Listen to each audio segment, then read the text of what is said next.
Scott from E2Log. How you doing? Doing well, Warren. How are you? Good, thank you. So tell me first, I just want to hear, I've done some background on your company, but I want to hear it from you. Tell me about your company and how this all started. Yeah, so our company is basically a SaaS-based logistics orchestration engine. And what that means is we're focused on selling to customers who have to move goods around the world wherever they may be, and they need to coordinate with logistics service providers to do that. So specifically focused on industrial companies. We felt like this was an underserved space, and especially post COVID, you see a lot of logistics in the news and things like that. But we even pre-existed COVID, and we're fortunate enough to be there when it was brought to the forefront. Really, what we seek to do is help our customers from the point that they place an order for material to move anywhere in the world to find the right provider to do that and to track it all the way until it arrives at its site anywhere else in the world. Wow. So how did you decide that this was the business to start, or what was the need or impetus for starting this? Yeah, so it really came from my co-founder. So he has a very extensive background in supply chain and logistics. So he worked for very large oil and gas companies, specifically where he was running their logistics and supply chain operations. He worked for Transocean and Weatherford. And in that space, he had access to all the best providers in the world and all the best technology in the world. And it never could do what he wanted it to do. Bottom line is. So it was one of those things where he literally spent years in partnerships with providers and millions of dollars, and it still didn't deliver what he wanted. So it was kind of one of those founders going out and solving their own problems. So he sought out about 7.5, 8 years ago to go do this. He was sort of moonlighting, figuring out what it might be like. And I joined him in the early days once he had sort of a proof of concept built out, where it was like, I think this is real. I just need the right team in place. And so together we've spent the last 7+ years really focused on that space, that industry, but solving that problem that he could never find a solution for while he was in the working world, if you will. Wow, that's amazing. So how about you then? When did you say, yeah, you said he had pretty good proof of concept, but you still had to make a jump, I'm assuming. Yeah, so and that's interesting too from a timing perspective. So prior to this, I had done another startup, very similar role, co-founder, CTO, and in about 3 years, we took it from inception to buyout from a strategic company. And that was really at the point that Adolf, is the name of my co-founder, reached out to me. And on LinkedIn of all places, he just sent me a DM like, "Hey, I want to talk to you about this opportunity." And my heart is really in building things, getting my hands dirty. So after that buyout, I was working this very large company. And so I had coffee with this guy who invited me here. And what was supposed to be maybe a half hour, 1 hour coffee turned into 3 hours. And he's drawing on napkins, explaining the industry, explaining the problems to me. So I sensed his passion right away. But of course, I'm very analytical. So I went back and sort of researched to sort of that, is this a real thing? Is this a real problem that's out there? And everything I could find was that this was a white space and a need that needed to be filled. So that really spoke to me in a place that said, hey, I can come in with him and together we can make a real difference in the industry here. Wow. So you've done this once already. I have, and it was a totally different journey than this one, and yet at the same time, some of the things that I learned, I've been able to bring over here. But we very fortunate to be through one successful startup, and now hopefully on this journey that will result in the same continued success for that. But once you sort of get a little bit of a taste of the startup and it resonates with you, it's a little bit hard to shake. And so I'm kind of hooked for life as a startup or an entrepreneur now. I think it would be really hard to go back to the corporate world unless it was a very special opportunity. But my heart is really in the startup space.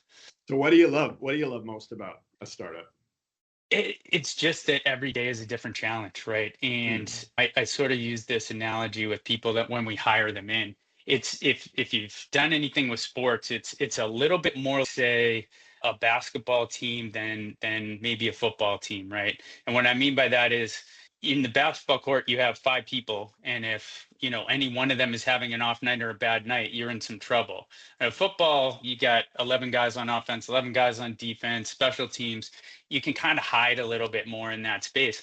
Startup, it is one of those things where you have to appreciate and enjoy the pressure of saying, hey, if I don't come in and bring my A game from day to day, week to week, month to month, the company won't be successful. You can go to a large corporation and have a bad week, a bad month, take some time off and not really perform up to that level and kind of coast by. So you have to really want to be in that space where everything's under a necessary microscope, that you're performing at your top level. So for me, I thrive off that. I'd rather be in the middle and know that I have to be really good day in and day out, and then I have to really inspire my team day in and day out, and they have to perform day in and day out. It could be a lot, but it can be so rewarding because you just feel like you're doing things that maybe seem impossible if you were to sort of put it in a different context.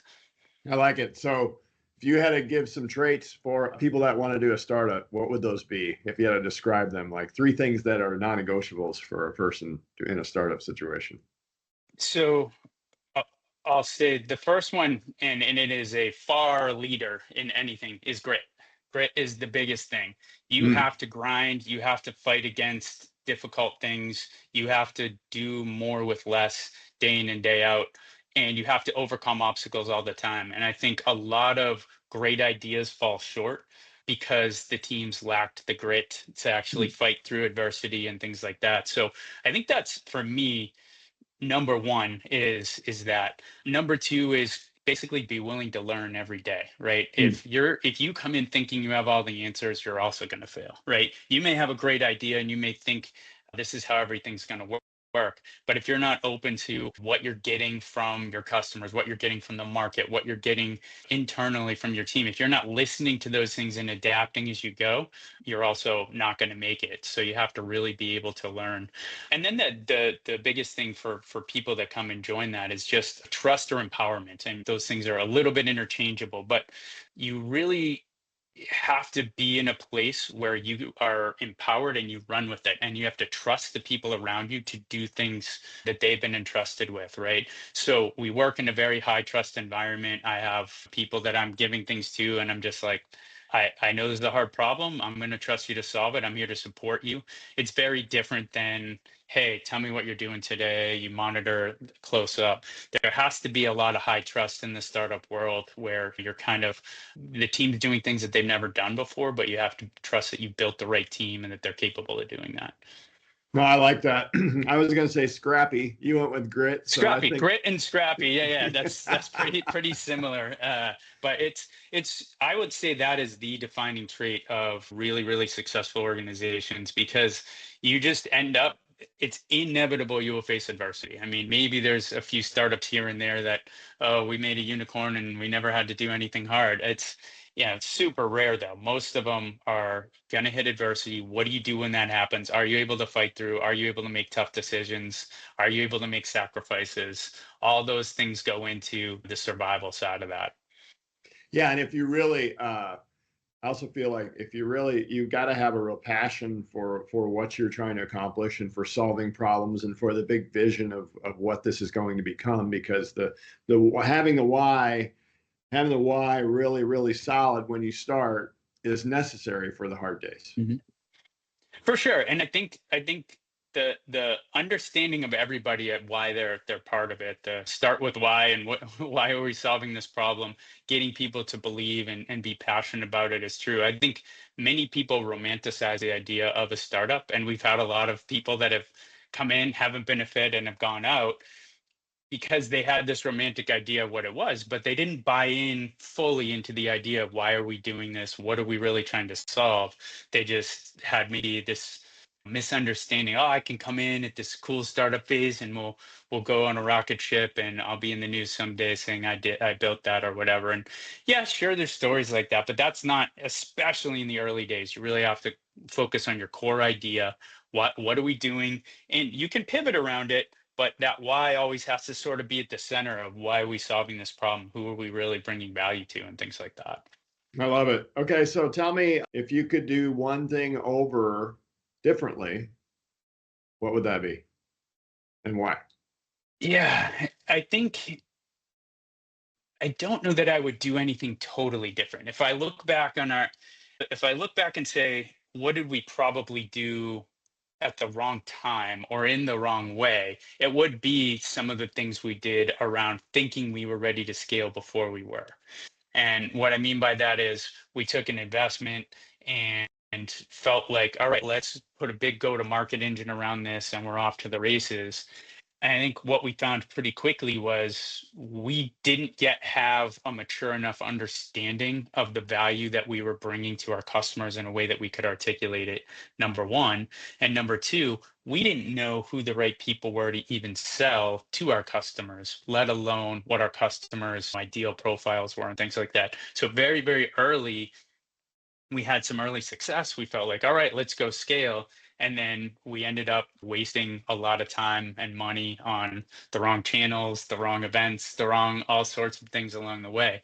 So I think if there was a true do-over, it would be that. Now, the reason I paused is we learned so much from that. We learned what not to do in that and said, okay, we really have to get a better foothold in what problems are we solving, what's the value proposition, so that we can build from there rather than just say, we've got a couple big brand name customers, let's roll with it. And I'll just add to that, I think for me, I read a lot, I follow a lot of podcasts, and I see things like, oh, blitz scaling, the Reid Hoffman method for what you see out in San Francisco. What I'll say is most startups don't happen in San Francisco. Most of them aren't getting millions or billions of dollars in there. A lot of these startups can't do those sorts of things in that way with unlimited funds. You really have to solve a very real business problem. You have to know it well, and then you have to build from a solid business foundation out. And I think that makes you a little bit more resistant to bubbles and things like that because you're not relying on, say, being funded from the outside. But it's also harder because it takes more learning. It takes more time to actually make sure that you're delivering, and the signals have to be more complete than you would in some of these other different blitz scaling type models. Yeah, it's really interesting. I like what you said. I found it really interesting that you're like, okay, we know the problem we're solving, but we're unclear on our customer and how to reach them. Yes. And that's gold. And I think it's such an important piece of wisdom for people because it's like, okay, that's great. We know we solved a problem. We think we know who our customers are. What is this? How does this resonate with them? And how do we fill their need and make them need our product or service, right? Mm-hmm. Exactly. And I think if I could even boil it down to, our founder was a very forward thinker from his industry, right? And I think our fallacy in some ways were like, hey, once everybody sees this really cool thing that he came up with that solves the problem that we know a lot of people have, everybody's going to be running to it, right? This is it. And you realize that, he was in the small minority of innovators, if you will, in that industry in terms of thinking of that. And so for us, trying to reach out to the customer, then we think we're showing them this pot of gold at the end of the rainbow. They're not seeing it. And that was a lot of the early days. We're like, okay, we need to rethink how we're packaging this, how we can get a little bit more crisp with what are the things that will matter to them? How do we almost like prove to them that there's more value doing things differently? And just to give you an idea, this industry, specifically in the industrial logistics space, they run on spreadsheets, they run on phone calls and things like that. But there's this mindset, it's too complex. It can't be done on computers. It's a very hands-on, relationship-based approach to this. If I need to move this big, heavy thing, your fancy computer can't do that. That's a little bit of the resistance we're up against, right? So it really was about changing our approach to some of those things, finding more flagship customers who could give us a more robust case that we could say, hey, look what these guys are doing. Look what these guys are doing. They look a lot like you. They're doing the things you said couldn't be done. And so only recently have we slowly started to get that momentum around that, because that was the biggest thing. We went out trying to reach customers and they just were sort of less impressed than we thought they should be, if you will, at what we had built. So now we're seeing it, but it took quite a bit of time. Yeah. So we look at the formula for change as dissatisfaction times vision plus first steps has to be greater than resistance. And so in this case, they're not necessarily dissatisfied, not to much of a level of what they're currently doing because they've always been doing it that way. And so you got to create that dissatisfaction. And so that's accurate. I'm assuming that's accuracy, that's timeliness. That's just, we got to have a lot of employees to do this, and it's so manual. And then the vision of, wow, if we could know where everything was at any given time in a in a logistics type of situation, and know it's going to arrive on time and know all these things, wouldn't that be great? Oh, and then we saved a bunch of money too. Like, I'm assuming that's sort of the pitch, right? No, totally, Warren. And I think this is where COVID did help in some ways bring it to the forefront. So everybody all of a sudden was like, holy crap, nothing's moving. Where's my stuff? I don't know where anything is. Everything's shut down around the world, and I can't get to a warehouse to get eyes on it. I can't get. So all the things they took for granted about logistics came to the forefront. And if you look historically, logistics, unfortunately, has been, I would say, now that I've been in it for a while, a bit of a mistreated or forgotten group. They're unfortunately sometimes pushed down the food chain in most organizations as a glorified mailroom. But the reality is, it is so critical to most operations, certainly manufacturing projects, whatever. If your logistics is messed up, it doesn't matter if you bought the right piece at the great price, whatever. If you can't get it there, or you don't know where it is, your entire project is on hold. And if you think about it even one step further, the last person who is representing that material to the end customer is the logistics person who's delivering it, right? So it's all part of this overall satisfaction package. So I think that helped increase dissatisfaction in a good way. You had all these and CFOs start to look at this and be like, hey, where's my stuff? And the CFOs are like, I'm paying for this or that. Like, where's the results in this? And it created a new visibility solution in the industry. So there's companies like Project 44 and Four Kites that really took off during this. They're purely visibility plays. But those were spikes where people got excited. Oh, I can see my stuff. Pretty soon they realized, I can see my stuff and I can't do anything about it. And that's when they came back to a tool like ours, which is like, oh, I need to both see where it is and control it and work with the people that are touching it. And so I think that cycle is kind of come through. It helped increase that dissatisfaction.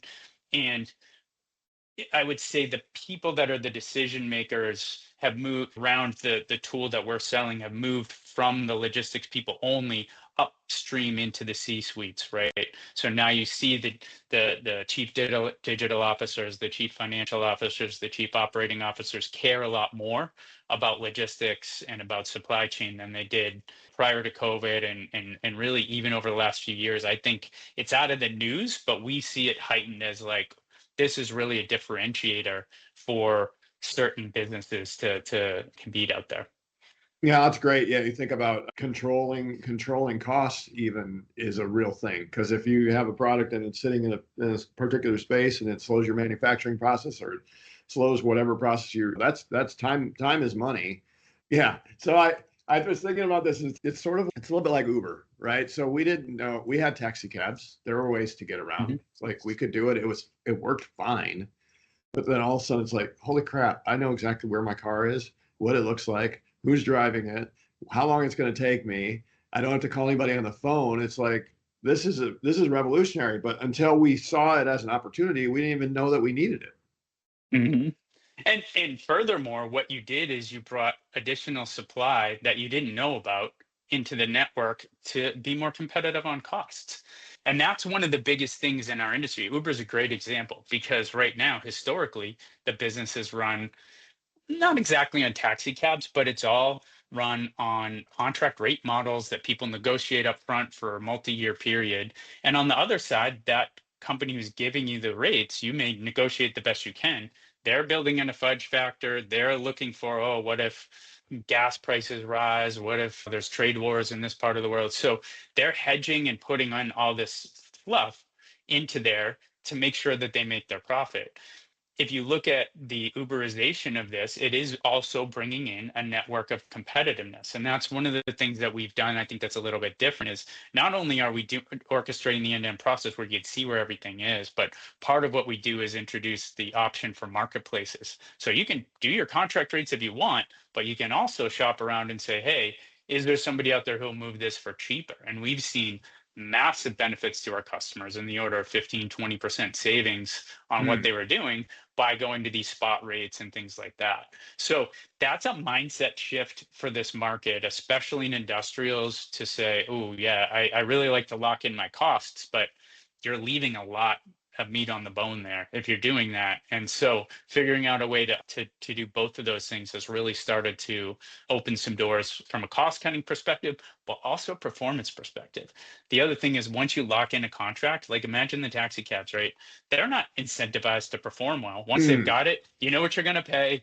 They're going to get you from A to B, but they're not going to compete for your business. They're not going to, oh, hey, I'm going to make my cab smell nice and look great. And then Uber, they're looking for the 5-star review. You go in there, here's a cup of coffee. I've got LED lights in here and good music, and you can control this. So that idea of not just price, but performance as well being part of that, that's what we're seeing as well, is like these companies that are hungry for business are coming onto our platform and trying to win more business from the customers that we've introduced them to as well. And it's a really, it's win-win on both sides. They get more business and they're providing awesome service and getting stuff there on time or ahead of time, right?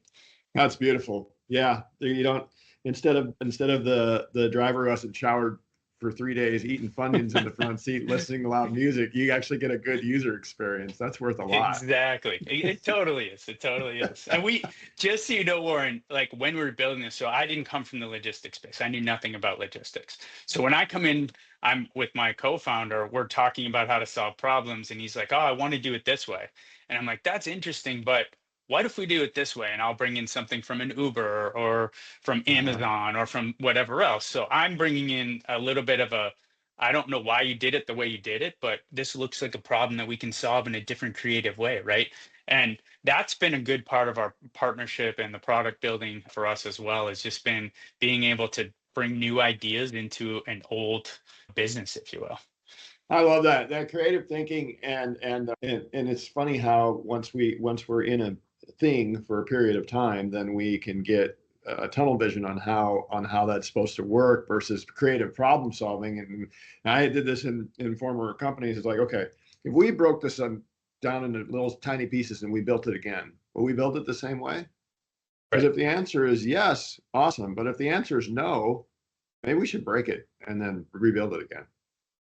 Yeah, and when we come in for implementations, we do the ask why 5 times until you get to the core of it, right? So somebody comes in and says, I needed to do this. Hey, why do you need to do that? And then why? And then you get to the root of it and you realize it may have value. Okay, now we understand the why, and that's important, and let's build around the why. And sometimes you find out it's always been that way, or just it's a legacy carryover from decades ago. So those are the things, like what you're saying, if you break it down into those pieces, don't concern yourself with what you have done, concern yourself with what you will do, and be willing to make changes along the way. I like that. Okay, so a couple more quick questions. So thinking about partners and partnerships, how do you know in a startup when it's time to sell? And are you and your team aligned on that when you start, or what does that look like? You mean like a sellout of the business to close? I mean, it's a good question. I would say when I've started both of these, in neither instance did I go in saying, we're going to build it to this size and then sell it.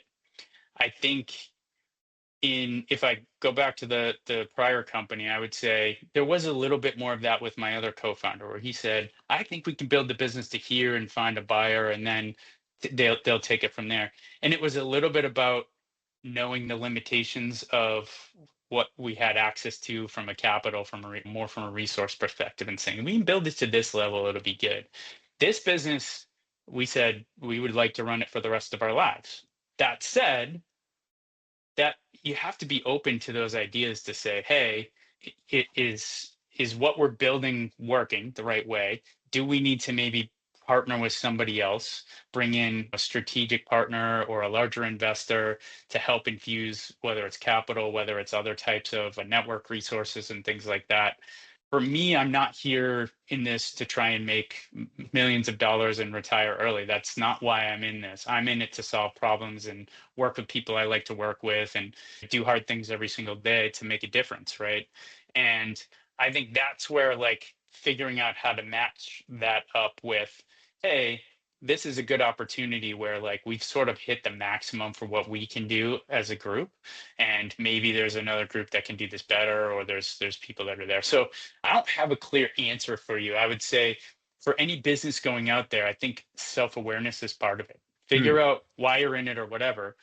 I also don't want to be in a small business my whole life with a tiny team and solving little problems. Like the idea is to scale and get it big. So there's got to be that balance that say like, are we totally stuck? If we're totally stuck, we need help and we need to bring that in. And that may mean turning over control to somebody who wants to buy you out or whatever.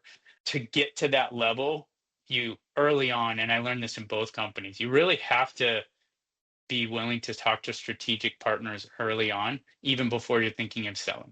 Hmm. Engage with them early on, start to gauge like what are the types of things that happen in your business from an investment perspective, from a buyout perspective. If you even if you're got your eyes on an IPO or something like that, you still have to look at what have other competitors or similar companies done as they sort of go to that. So from an exit strategy perspective, you do need to think of it early on, but I just think it's so many different twists and turns that happen along the way. You just really never know at what point you're going to be like, all right, this is the right time. And just candidly from us right now, we're very much engaged with strategic partner conversations. We haven't necessarily executed any of those things yet, but that's a big part of us recognizing for us to really make an impact, we probably need to find a bigger, better brand than ourselves that can kind of help accelerate the problems we're solving in a way that we've not yet been able to bring to scale. Yeah, that makes sense. So, and it's funny. I want to ask you this question too. I interviewed another company, and he said something interesting about startup. A 3-year startup is different than running a company for 20 years, and the skill Mhm. sets are different in that as you get a bigger team, there's different expectations, and the people that are scrappy in a startup, like we talked about earlier, are they the people that can run for 20 years and build teams under them, and are those the same people? Because I think they're not always the same people. Do you agree? That is spot on. I fully agree with that. I would say I've experienced that in both companies, really. First of all, what it takes to be in a startup is a special skill. And as I mentioned, grit and things like that. But it also is like you got to be able to get your hands dirty. No matter where you are in the career spectrum, some of the failings we've had are hiring pretty senior people who've been super successful in the past, come into a startup and have not been able to replicate that. Then they've gone on to other big companies and continued the success. So the Mm-hmm. blip in the radar is this startup that didn't really fit those skill sets in the right way. They needed a big team around them. They needed some of those things. They're really good at running large organizations, but getting your hands dirty, putting something in place that wasn't there before, that's a very different skill set. So absolutely. And I would say in the prior startup I did, when we did the strategic buyout, not everybody came along. I mean, everybody came along, not everybody stayed. In that we were needing to coach some people out and to move some people on, because while they had the roll up the sleeves grit to actually build some really awesome stuff, running a team of 15, 20 people now under you, that was never going to happen, right? It's a different set of skills, and the problems you get when you get to scale are totally different. So Mm.